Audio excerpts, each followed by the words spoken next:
بسم الله الرحمن الرحيم. الحمد لله عدد خلقه ومداد كلماته ورضا نفسه، والصلاة والسلام على صفوة رسوله وخير الخلق سيدنا محمد صلى الله عليه وسلم وعلى آله وأصحابه رضوان الله عليهم أجمعين. أما بعد، فأعوذ بالله من الشيطان الرجيم. بسم الله الرحمن الرحيم. إن قارون كان من قوم موسى فبغى عليه وآتيناه من الكنوز ما إن مفاتحه لتنوء بالعصبة أولي القوة إذ قال له قومه لا تفرح إن الله لا يحب الفرحين وابتغ فيما آتاك الله الدار الآخرة ولا تنس نصيبك من الدنيا وأحسن كما أحسن الله إليك ولا تبغ الفساد في الأرض إن الله لا يحب المفسدين. قال إنما أوتيته على علم عندي. وقال النبي صلى الله تعالى عليه وسلم: التاجر الصدوق الأمين مع النبيين والصديقين والشهداء والصالحين. وقال النبي صلى الله تعالى عليه وسلم: التجار يحشرون يوم القيامة فجارا إلا من اتقى وبر وصدق، أو كما قال النبي صلى الله تعالى عليه وسلم تسليما كثيرا كثيرا. سبحان ربك رب العزة عما يصفون وسلام على المرسلين والحمد لله رب العالمين. اللهم صل على سيدنا محمد وعلى آل سيدنا محمد وبارك وسلم. اللهم صل على سيدنا محمد وعلى آل سيدنا محمد وبارك وسلم. اللهم صل على سيدنا محمد وعلى آل سيدنا محمد وبارك وسلم. حضرت موسیٰ علی نبینا علیہ الصلاۃ والتسلیم کے قوم کے ایک فرد اور بلکہ آپ کے چچا کے بیٹے قارون کے واقعہ تھوڑا سا میں عرض کرنے کی کوشش کروں گا اور اس سے ملنے والے اسباق. دعا ہے اللہ تبارک و تعالی مجھے صحیح کہنے اور ہم سب کو عمل کی توفیق مرحمت فرمائے. ان قارون کان من قوم موسیٰ فبغى علیہ. قارون موسیٰ علیہ الصلوۃ والتسلیم کی قوم کا ایک فرد ہے، بلکہ بعض مفسرین کے نزدیک آپ کے چچا کا بیٹا ہے. نسب اس طور پر بیان کیا جاتا ہے قارون بن یسہر بن قاہس. حضرت موسیٰ علیہ الصلوۃ والتسلیم کا اس طور پر موسیٰ بن عمران بن قاہس، یعنی آپ کے دونوں کے دادا ایک ہیں. اللہ تبارک و تعالی نے بے شمار نعمتیں اور مال و دولت اللہ نے اس کو عطا فرمایا تھا. وَآتَيْنَاهُ مِنَ الْكُنُوزِ مَا إِنَّ مَفَاتِحَهُ لَتَنُوءُ بِالْعُصْبَةِ أُولِي الْقُوَّةِ. بہت ساری دولت، اتنی دولت عطا فرمائی تھی کہ اس کے خزانے کی چابیاں اٹھانے کے لیے ایک بڑی جماعت کو کھڑا ہونا ہوتا تھا. ایک بڑی جماعت اس کے خزانے کی چابیوں کو اٹھا پاتی تھی. اور مال و دولت بھی وہ کہ جو اصل سرمایہ ہوتا ہے، سونا اور چاندی کے سکے. آج کے نوٹ کا معاملہ نہیں. یہ نوٹ تو ابھی کوئی گورنمنٹ منع کر دے تو وہ نوٹ ختم، وہ کسی کام کا نہیں ہوتا. لیکن وہ مال اصل سرمایہ تھا. بے شمار دولت. معلوم یہ ہوا کہ جب مال آتا ہے، خدام آتے ہیں، مال آتا ہے، شہرت آتی ہے، مال آتا ہے، عزت آتی ہے، ظاہری عزت. لیکن یہ ظاہری عزت بھی حقیقی بن سکتی ہے اگر یہ بندہ صحیح طور پر زندگی گزار لے. لیکن یہ سچ ہے کہ مال اور عزت اور شہرت ہر انسان کو راس نہیں آتی. وہ اپنی اوقات بھول جایا کرتا ہے. جب کسی کے پاس عہدے آتے ہیں جب کسی کے پاس مال آ جاتا ہے، جب کسی کے پاس کچھ شہرت آ جاتی ہے تو وہ اوقات بھول جاتا ہے، تو انہی میں سے تھا یہ بھی کہ یہ اپنی اوقات بھول گیا۔ اذ قال له قومه لا تفرح، لہذا قوم کے نیک صالح لوگ علماء سمجھایا، لا تفرح، تکبر نہ کر، گھمنڈ نہ کر، اکڑا نہ کر، یقیناً اللہ تعالیٰ کرنے والوں کو پسند نہیں فرماتا ہے۔ تو ایک آیت چھوڑ کر اگلی آیت میں اللہ تعالی شانہ نے اس کا قول نقل فرمایا، قال انما اوتیتہ علی علم عندی، کہ جو کچھ ہے یہ تو میرے علم کی بنیاد پر مجھے دیا گیا ہے۔ اب بعض حضرات نے تو علم سے مراد علم تورات لیا ہے، چونکہ تورات کا بہترین عالم تھا، حافظ تھا، جب یہ تورات شریف کی تلاوت کرتا تھا تو لوگ جھوم جایا کرتے تھے، اسی لیے لوگ اس کو منور بھی کہتے تھے۔ بعض حضرات نے مراد لیا ہے کہ علم سے مراد علم تجارت، صنعت کا علم بہت بہترین تھا۔ اصل معاملہ تو تقدیر کا ہوتا ہے، بہرحال جہاں بھی ہاتھ ڈالتا تھا وہاں پر کامیابی اس کو ملتی تھی۔ خوب دولت آ گئی، خوب کاروبار بڑھا، خوب مال آ گیا، اب کہنے لگا کہ یہ سب تو میری اپنی کاوشوں کی بنیاد پر ہے، یہ تو میرے اپنے علم کی بنیاد پر ہے، میرے اندر اتنی صلاحیت ہے، میرے اپنے اندر اتنا اور اتنا یہ سب کچھ ہے۔ تو معلوم ایک یہاں پر یہ بھی ہوا، ایک اور بات یہاں پر یہ ہے کہ ایک ہوتی ہے عاجزی، ایک ہوتی ہے عاجزی اور ایک ہوتا ہے احساس کمتری۔ دونوں میں فرق کیا ہے؟ ہم میں بھی بہت مرتبہ ہمارے ساتھ یہ سب کچھ ہوتا رہتا ہے۔ ایک شخص بول رہا ہوتا ہے، اس کے پاس بہت کچھ ہوتا ہے، بہت صلاحیتیں ہوتی ہے، بہت مال ہوتا ہے، وہ بول رہا ہوتا ہے کہ نہیں میں تو عاجز ہوں، مجھ مسکین کے پاس کہاں کچھ ہے، بہت سے القاب، بہت سے الفاظ بہرحال بولتا ہے، لفظ بول رہا ہوتا ہے، اس لیے بول رہا ہوتا ہے کہ کہیں گھمنڈ اور تکبر نہ آ جائے۔ لیکن یہ یاد رکھنے کی بات یہ ہے کہ اگر انسان کو اللہ نے کوئی صلاحیت دی ہے، اگر اللہ نے کچھ نعمتیں دی ہے اور اسے نعمتوں کا پتہ ہی نہ ہو، اسے اپنی صلاحیتوں کا پتہ ہی نہ ہو، تو یہ عاجزی نہیں ہے بلکہ یہ احساس کمتری ہے۔ انسان کے اندر کیا کوالٹی ہے، کیا صلاحیت ہے، کیا میرے اندر موجود ہے، کیا میرے پاس موجود ہے، اس کا پتہ ہونا ضروری ہے۔ اگر احساس کمتری ہوگا تو یہ آگے نہیں بڑھ سکے گا۔ تو عاجزی ایک الگ چیز ہوتی ہے، التقویٰ ہا ہونا، جس کو حضور اکرم صلی اللہ علیہ وسلم نے ارشاد فرمایا، جھک کر کے چلنا، جھک کر کے نماز پڑھ لینا، جھک کر کے چل لینا، یہ عاجزی نہیں ہے۔ عاجزی کا تعلق تو دل سے ہے۔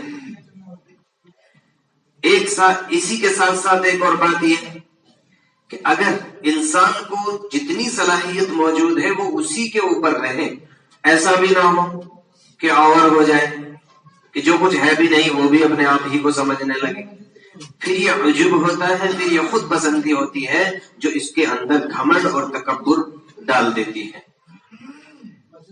عاجزی کے لیے بہت ضروری ہے شکر کا آ جانا۔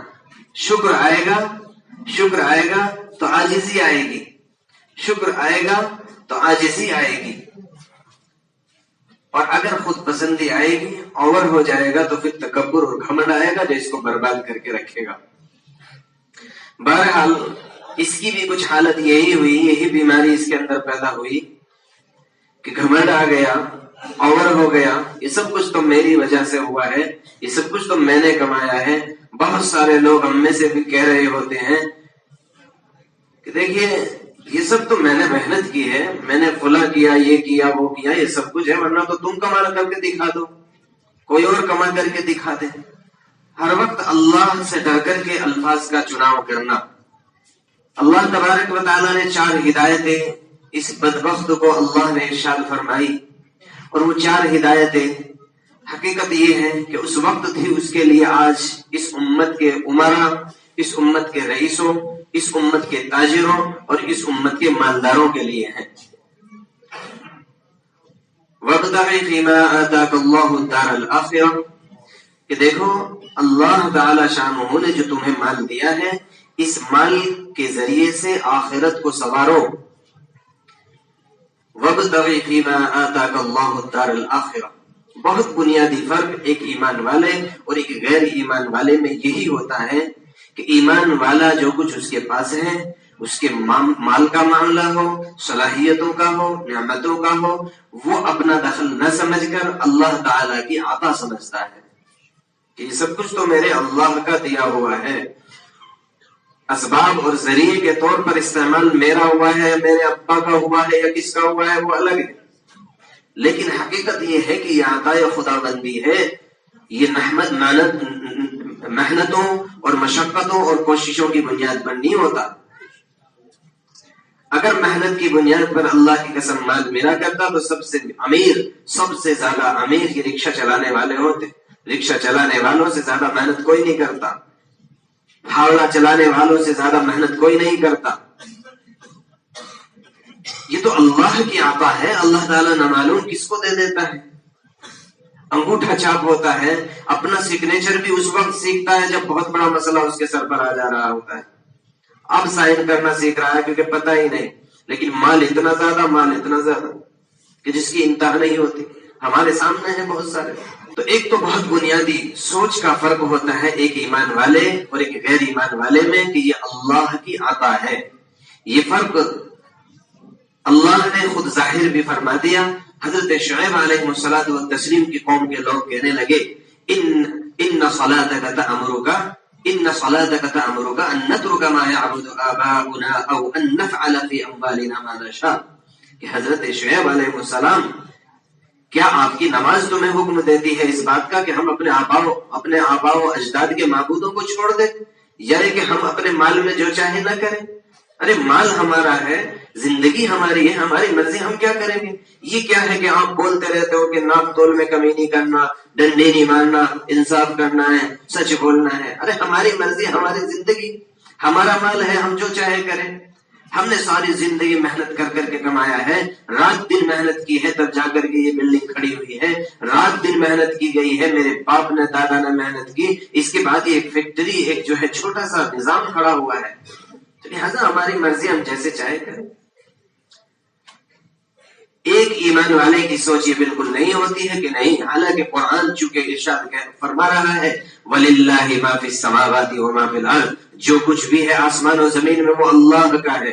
وَلِلَّهِ مُلْكُ السَّمَاوَاتِ وَالْأَرْضِ بادشاہت اللہ کی ہے، لِلَّهِ الْوَاحِدِ الْقَهَّارِ ایک اللہ کی ہے، اللہ کے علاوہ کسی کے نہیں۔ جو کچھ جس کے پاس بھی ہے وہ سب کچھ اللہ کی دین ہے، وہ سب کچھ کے حقیقی مالک تو اللہ ہے۔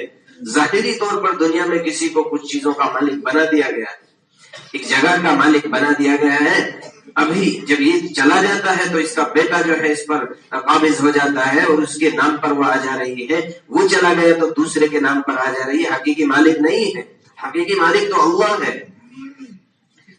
تو ایک فرق تو سوچ کا ہوتا ہے کہ یہ اللہ کی دین ہے، دوسرا فرق یہ ہوتا ہے ایمان والے میں کہ اس مال کے ذریعے آخرت کو تلاش کرتا ہے، صدقہ خیرات کے ذریعے، اللہ کی راہ میں خرچ کرنے کے ذریعے، اس مال کے ذریعے سے وہ مال وہی ہمارا ہے کہ جو مال ہمارے آخرت میں کام آ جائے گا، اور وہ مال ہے جو ہم اللہ کی راہ میں خرچ کر دیں گے، کسی غریب کے اوپر خرچ کر دیں گے، کسی یتیموں کے اوپر خرچ کر دیں گے، اللہ کے بتائے راستے پر خرچ کر دیں گے۔ تیسرا فرق ایمان والے میں اور غیر ایمان والے میں یہ ہوتا ہے کہ کھاتا وہ بھی ہے، کماتا وہ بھی ہے، سارے کام اس کے بھی ویسے ہی چلتے ہیں، اس کے بھی ویسے ہی چلتے ہیں، لیکن یہ اللہ کے حکموں کو سامنے رکھ کر زندگی گزارتا ہے، وہ نہیں گزارتا۔ یہ فرق ہے ایمان والوں اور غیر ایمان والوں کی زندگی میں۔ اللہ کرے یہ فرق ہماری زندگی کے اندر باقی رہے۔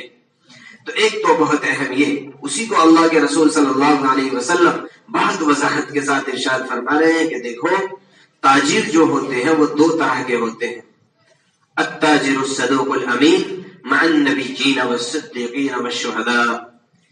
بعض تاجر وہ ہیں کہ جن کا حشر کل قیامت کے دن جب ان کو اٹھایا جائے گا نبیین اور صدیقین اور شہداء کے ساتھ ہوں گے. اور بعض کا حال دوسری جگہ ارشاد فرمایا التجار یحشرون یوم القیامت فجارا الا من اتقى وبر وصدق. تاجروں کا جو حشر ہوگا قیامت کے دن فاسقوں فاجروں کے ساتھ اٹھایا جائے گا. لہذا اب یہ ڈرنے کی بات ہے. الا من اتقى وبر وصدق. ہاں جو تقوی کے ساتھ اللہ کے ڈر کے ساتھ زندگی گزار رہا ہو، تجارت کر رہا ہو، اللہ سے ڈر کر کے دکان پر بیٹھا ہو، اللہ سے ڈر کر کے لوگوں کو چیزیں دے رہا ہو، ذرہ برابر بھی کمی نہ ہو جائے، بھلے سے میرا چلا جائے. من اتقى وبر وصدق، نیکی اختیار کرنے والا، سچ بولنے والا. وہ یہ نہیں کر رہا ہوگا کہ یہ مال میرے پاس نہیں، اس کی تو جو ہے یہ تو ہمارے پاس ہی 65 کا آ رہا ہے، لہذا آپ کو 55 کیسے دیں. 6500 کا اگر ہمارے پاس ہے تو آپ کو 55 کا کیسے دیں گے. حالانکہ وہ جھوٹ بول رہا ہوتا ہے، اس کی بولنے کی اس کو ضرورت بالکل نہیں تھی. وہ تو بتا دیتا کہ یہ میرا مال ہے، میں آپ کو اتنا دے ہی نہیں سکتا. اگر اللہ کے رسول صلی اللہ علیہ وسلم کی احادیث اور آپ کی ان اقوال اور آپ کی ان باتوں کا اثر اس ایمان والے کے دل پر ہوتا تو ڈرے کہ واقعی یہ جو فرمایا جا رہا ہے یہ حقیقت ہے، یہی سچ ہے.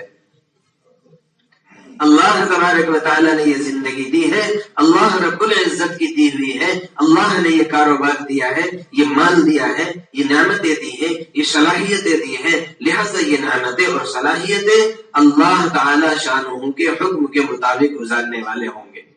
وہ 4 حکموں کے جو قارون کو اللہ جل جلالہ نے عطا فرمائے تھے، انہی کو اللہ تبارک و تعالی نے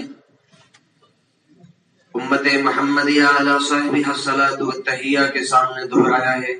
اور اس امت کے مالداروں اور اس امت کے امیروں اور اس امت کے تاجروں، اس امت کے کاروباریوں کو باقاعدہ یہ 4 حکم موجود ہے.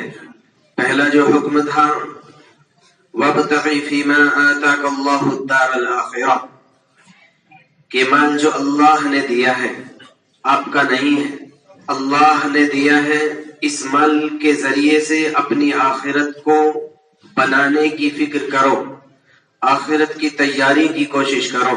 ایک ایمان والے اور ایک غیر ایمان والے کی سوچ کے درمیان یہی فرق ہوتا ہے کہ ایمان والا اس کو اللہ کی عطا سمجھتا ہے، واقعی یہ اللہ نے دیا ہے، صرف سبب کے طور پر میرا استعمال تو ہوا ہے، سبب کے طور پر میرے آبا و اجداد کی کوششیں اور کاوشیں تو اس فیکٹری کے کھڑے ہونے میں لگی ہے، اس سے زیادہ نہیں ہے.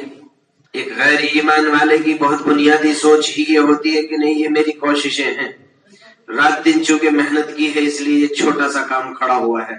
تو اللہ تعالی شانہ نے ایک حکم تو یہ ارشاد فرمایا اس وقت تھا قارون کے لیے، اور اس کے بعد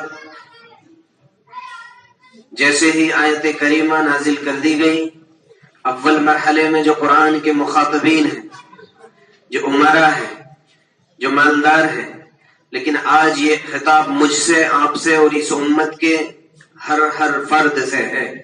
وَابْتَغِ فِيمَا آتَاكَ اللَّهُ الدَّارَ الْآخِرَةَ.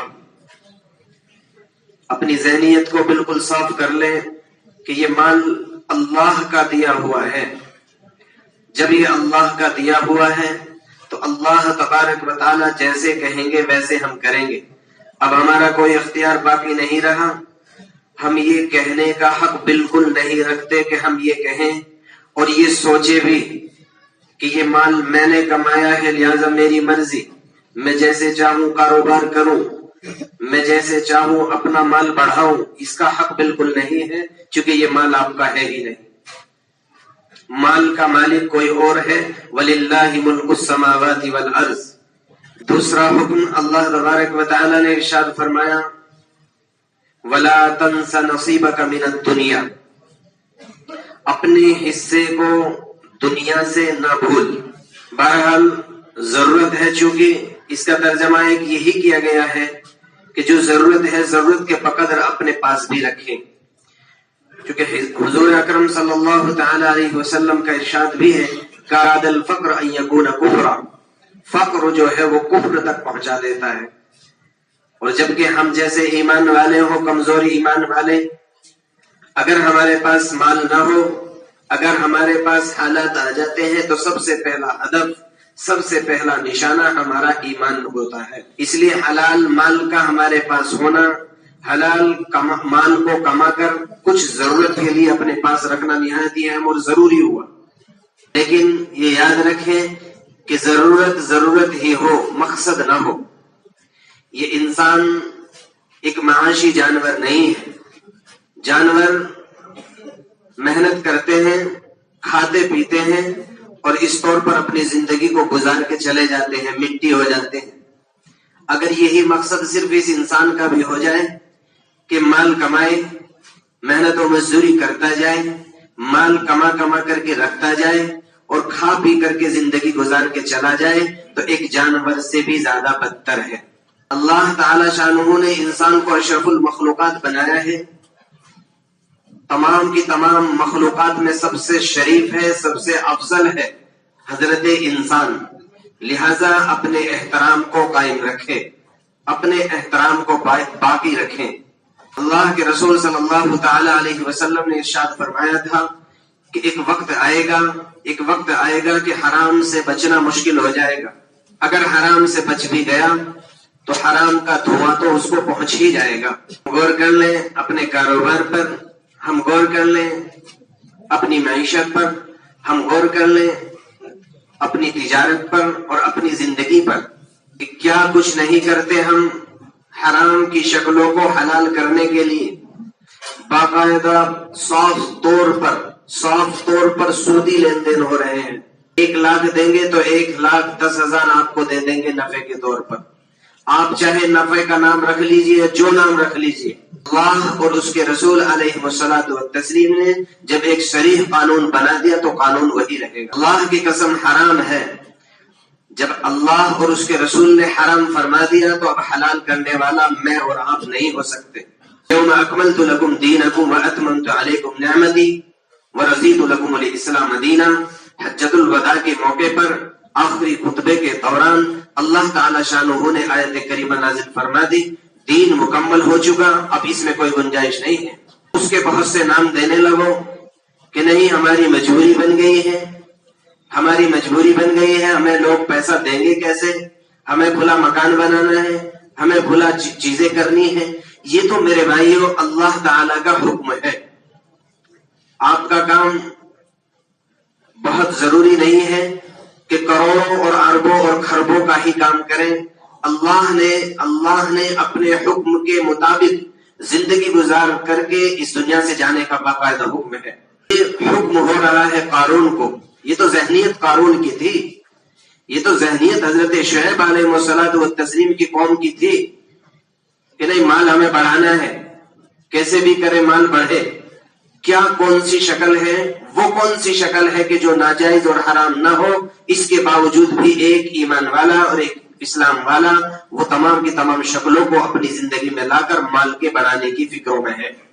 اس کے باوجود اس کو غلط بھی نہیں ٹھہرا تھا اور اس کے باوجود اس کو جائز بنانے کی شکلیں بھی لوگوں کے سامنے رکھ رہا ہوتا ہے. بھائیو، اللہ رب العزت نے جو یہ دین دیا یہ مذاق نہیں ہے، یہ دین ہے. اگر زندگی کے بچانے اور بنانے کی فکر کرنی ہے تو یہ احکام کو زندگی میں لانا ہی ہوگا، چاہتے ہوئے بھی نہ چاہتے ہوئے بھی، خوشی کے ساتھ بھی اور غصے کے اور ناراضگی کے ساتھ بھی اللہ اور اس کے رسول کے احکام کو لانا پڑے گا. تیسرا حکم اللہ تبارک و تعالی نے ارشاد فرمایا وَأَحْسِن كَمَا أَحْسَنَ اللَّهُ إِلَيْكَ. اللہ نے تیرے ساتھ احسان کا معاملہ کیا ہے، تو بھی لوگوں کے ساتھ احسان کر. ایمان اللہ نے دیا ہے. ایک ترجمہ اور ایک مطلب تو اس کا یہی ہے کہ اللہ نے تمہیں مال دیا ہے تو لہٰذا تم بھی اپنا مال لوگوں پہ خرچ کرو، لوگوں کی ضروریات کا خیال کرو، کسی گھر کی کفالت کا انتظام کر لو. 1 اور 2 اور 3 کسی نہ کسی اعتبار سے ایک گھر کی ذمہ داری لے لو کہ فلاں گھر کو ہم چلائیں گے، اس کے خرچے کا ہم خیال رکھیں گے. دوسرا اس کا مطلب اور ترجمہ احسن کما احسن اللہ الیک، ہر کام کو احسن ہر کام کے اندر حسن پیدا کرے. احسان کیا ہے؟ حدیث جبرائیل کے اندر جب معلوم کیا گیا تھا، یعنی سوال کرنے والے بھی حضرت جبرائیل امین علیہ السلام ہے اور جواب دینے والے بھی آپ. مل احسان یا رسول اللہ صلی اللہ علیہ وسلم، احسان کیا ہے؟ اور پھر جواب فرمایا تھا کہ ان تعبد اللہ کأنک تراہ. دوسری جگہ دوسری روایت میں ہے ان تخشى اللہ کأنک تراہ، اور تیسری جگہ پر ہے ان تعمل للہ کأنک تراہ. اس طور پر عبادت کرے، اس طور پر عبادت کرے گویا کہ آپ اللہ کو دیکھ رہے ہیں. یہ نہیں ہو سکتا تو کم از کم درجے کی بات یہ ہے کہ اللہ تو دیکھ ہی رہا ہے. صرف عبادت نماز اور روزہ، زکوٰۃ اور حج نہیں ہے. اسلام اور ایمان والے کے لیے اس کی 24 گھنٹے کی زندگی عبادت والی زندگی ہے. لہذا ہر کام میں ہر بندہ دوسرے بندے کے ساتھ میں احسان کا معاملہ کرنے والا بنے. ہر بندہ دوسرے کے ساتھ احسان کا معاملہ کرنے والا بنے. احسان کا مطلب یہ ہے کہ اسلام جو ہے کفالت سکھاتا ہے. اسلام ایک دوسرے کا بھی اور اپنا بھی خیال رکھنا سکھاتا ہے. یہ نہ ہو کہ جو بہت سے نوجوان ہمارے کہ جب گاڑی اپنی روڈ پر ڈالتے ہیں تو اب ان کے ذہنوں میں بس دو باتیں ہوں کہ اب یہ میدان جنگ ہے، یا تو ہمیں یہاں غازی بننا ہے یا شہید ہو جانا ہے. یہ اسلام نہیں ہے. اسلام تو احسان سکھاتا ہے، بھلائی سکھاتا ہے. دوسرے کا بھی خیال رکھیے، اپنا بھی خیال رکھیے. یہ ہے اسلام. باپ بیٹے کے ساتھ احسان کا معاملہ کرے، ماں بیٹی کے ساتھ احسان کا معاملہ کرے، بیٹی ماں کے ساتھ احسان کا معاملہ کرے، بیٹا باپ کے ساتھ احسان کا معاملہ کرے، پڑوسی کے ساتھ احسان اور بھلائی کا معاملہ کرے، امیر غریب کے ساتھ بھلائی اور احسان کا معاملہ کرے، غریب امیر کے ساتھ احسان کا معاملہ کرے. غریب صرف یہ یاد نہ رکھے کہ میرا پسینہ سوکھنے سے پہلے مجھے میری تنخواہ مل جانی چاہیے. یہ بھی یاد رکھے، یہ بھی یاد رکھے کہ مجھے کام بھی کرنا ہے. یہ نہ ہو صرف بیڑی پی رہا ہو، یہ نہ ہو صرف فون پر لگا ہوا ہو، یہ نہ ہو کہ اس کا وقت ایسے ہی بیٹھ کر گزار رہا ہو، ضائع کر رہا ہو اور امید رکھ رہا ہو کہ مجھے میری مزدوری میرا پسینہ سوکھنے سے پہلے مل جائے. ہر آدمی دوسرے کے ساتھ احسان کا معاملہ کیا کرے. صل من قطعك واعف عن من ظلمك واحسن من اساء اليك. جو تمہارے ساتھ برائی کر رہا ہے اس کے ساتھ اچھائی کریے. یہ ہے احسان. آپ سے توڑ رہا ہے، آپ کا مخالف بنا ہوا ہے، آپ کی دشمنی پر اترا ہوا ہے، آپ اس کا اچھا سوچیے، لوگوں کو اچھے مشورے دیجیے. یہ ہے احسان. یہ نہ ہو کہ لوگوں کو اچھا پھنسا دیا جائے. ایسا مشورہ دیا کہ ایسا پھنسایا کہ ساری زندگی روتا رہے گا. باقاعدہ گھمنڈ اور تفاخر کے طور پر بول بھی رہا ہوتا ہے. اپنے احسانات کو، کیے ہوئے نیکیوں کو برباد نہ کرے احسان جتلا کر کہ بس یہ سب تو آپ کے بھائی نے کیا ہے. فلاں کی شادی میں جتنا بھی پیسہ خرچ ہوا تھا وہ تو میں نے کیا تھا، جتنا بھی کچھ دیا وہ تو میں نے کیا. اللہ کے لیے اپنی نیکیوں کو برباد نہ کریں. اللہ رب العزت نے اگر کسی درجے میں کچھ عمل کرنے کی توفیق دی ہے تو وہ نیکیاں ہماری بچ کر کیسے چلے جائیں اور کل ہمیں ان کا کیسے معاوضہ مل جائے. وَأَحْسِن كَمَا أَحْسَنَ اللَّهُ إِلَيْكَ وَلَا تَبْغِ الْفَسَادَ فِي الْأَرْضِ. ایک دوسرے کی عزت کرنا بھی احسان. حضرت سلمان فارسی رضی اللہ تعالی عنہ آئے حضرت عمر فاروق رضی اللہ تعالی عنہ کے پاس. حضرت عمر فاروق رضی اللہ تعالی عنہ ٹیک لگائے تھے تکیے پر، لہذا فوراً جیسے ہی آپ آئے ہیں تکیہ نکالا، پیش کر دیا حضرت سلمان فارسی رضی اللہ تعالیٰ عنہ کو. حضرت سلمان فارسی رضی اللہ تعالیٰ عنہ نے فرمایا اللہ کی قسم میرے آقا صلی اللہ علیہ وسلم نے سچ فرمایا. حضرت عمر فاروق فوراً بول اٹھے یہ تو سچ ہے کہ آپ نے سچ فرمایا، لیکن بتا تو دیجئے کیا فرمایا. کہ اللہ کے رسول صلی اللہ علیہ وسلم نے ارشاد فرمایا جو مسلمان دوسرے مسلمان کا اعزاز اکرام کرنے کے لیے اپنا تکیہ پیش کر دے اللہ تعالیٰ اس کے اوپر جنت واجب فرما دیتے ہیں. اتنی چھوٹی سی چیز پر جنت واجب. ایک دوسرے کا اکرام کرنا یہ ہے احسان. ایک دوسرے کا احترام کرنا یہ ہے احسان. ایک دوسرے کا اچھا چاہنا یہ ہے احسان. یہ نہ ہو کہ کیسے اس کی زندگی برباد ہو جائے، کیسے جو کچھ اس کے پاس ہے وہ سب تباہ ہو جائے۔ چوتھا اصول، وَلَا تَبْغِ الْفَسَادَ فِي الْأَرْضِ، فساد نہ پھیلائیے، زمین کے اندر فساد نہ پھیلانے والے بنے۔ فساد کا پھیلانا سب سے بڑا شرک، اس کے بعد اللہ کی معصیت کے ساتھ زندگی گزارنا، لوگوں کو برا چاہنے کے ساتھ میں زندگی گزارنا، لوگوں کی برائیوں کے ساتھ میں زندگی گزارنا، لوگوں کو امر بالمعروف نہی عن المنکر نہ کر کے زندگی گزارنا، لوگ جیسے جی رہے ہیں جیتے چلے جائیں، یہ زندگی اللہ تبارک و تعالیٰ کی دین ہے۔ اب اگر کوئی شخص یہ سمجھے اور یہ کہے دیکھیے یہ اصول تو ٹھیک ہے لیکن میں کیا کروں، میں ایسا پھنسا ہوا ہوں معاشرے میں ایسی ماحول میں ہوں، میں ایسے لوگوں کے بیچ ہوں کہ میں اکیلے سے کچھ نہیں ہوگا، معاشرہ ہی بگڑا ہوا ہے۔ تو میرے بھائیوں، معاشرہ تو افراد کا نام ہوتا ہے، افراد فرد سے بنتے ہیں۔ ایک بھی فرد اگر یہ سوچتا رہا، ہر فرد یہی سوچتا رہا، معاشرہ کبھی درست نہیں ہو سکتا۔ ہر فرد جب اپنے بارے میں سوچے گا نہیں مجھے ٹھیک ہونا ہے، یہ چاروں اصول تو مجھے لانے ہیں اپنی زندگی میں، انشاءاللہ اللہ تعالیٰ بہترین معاشرہ میں عطا فرما دے گا۔ اللہ تعالیٰ شانہ سے دعا ہے اللہ مجھے بھی ہم سبوں کو عمل کی توفیق و رحمت فرمائے۔ ما علینا الا البلاغ۔